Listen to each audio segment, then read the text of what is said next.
السلام عليكم. ناس العسكريين الشغالين في الديش هذول هوي او عدا خليك زول نجيت. كان الحكومة دي شالت مرتبك كله كامل شت ما تندم. خليك واقف. قال له انا مع الدين ومع الدولة ما بخرج. دول ناس الفكر الدال دار يعمل لك تشويش في مخك ده. مخك ما تخليه يضرب هذول هوي. خذ حذارك، خذ حذارك، شغل مخك ده. هسه الدولة في حرب. حرب لشنو؟ حرب دار تعميك انت واولادك والدين والمجتمع والحرمين والناس دول.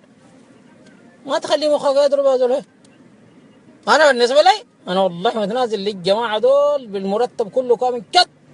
كان دارين يشيلوني انا مع مرتبي ما مشكله معاهم.